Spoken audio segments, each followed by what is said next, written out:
در حیاتت ای پسر بر مادرت جوری مکن.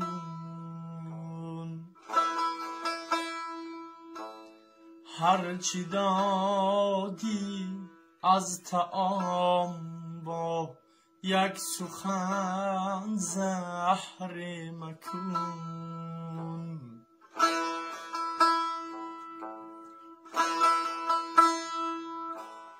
مهربانی ها بکن از بحر مادر ای پسر، در سخن بی جا مرو، در نزد او قهر مکن.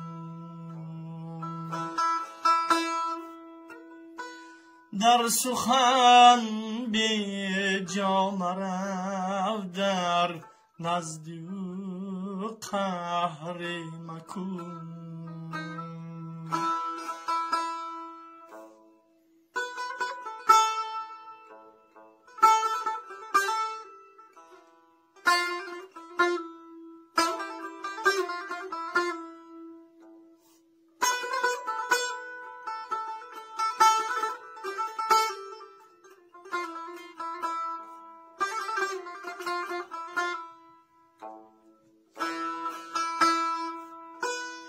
با محبت نزد او رو، وقت شام و هم سحر.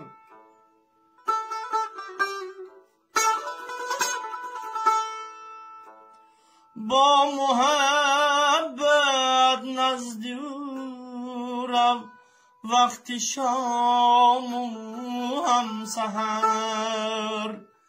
قطره گیرید اگر، قطره گیرید اگر، آن قطره را بحر مکن. قطره گیرید اگر، آن قطره را بحر مکن.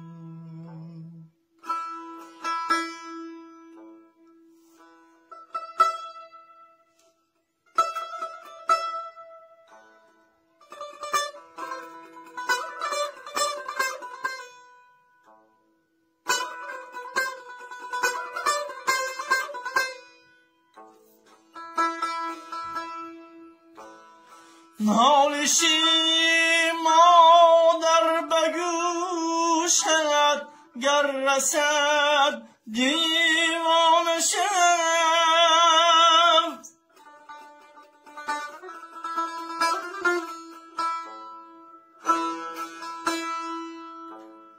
دردی او را شود و در حق او مکر مکن.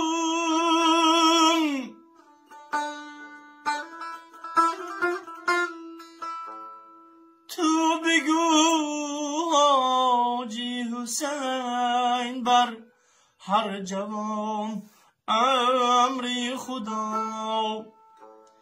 ای پسر بر مادری بیچاره بد قهری مکن.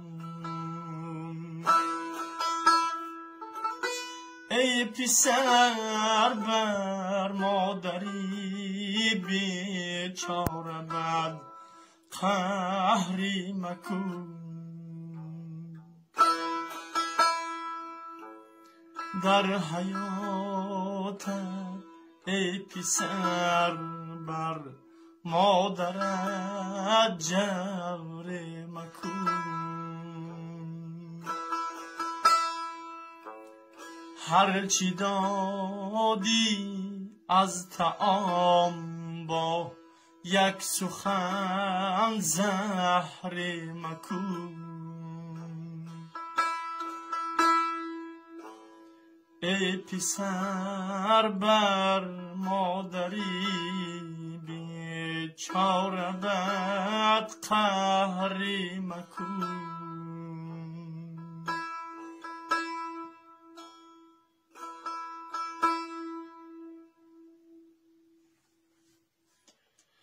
دوستان عزیز، مادران را احتیاط نماییم، برایشان خدمت‌های شایان نماییم، چون که پدر مادر این نعمتی بی‌بهاست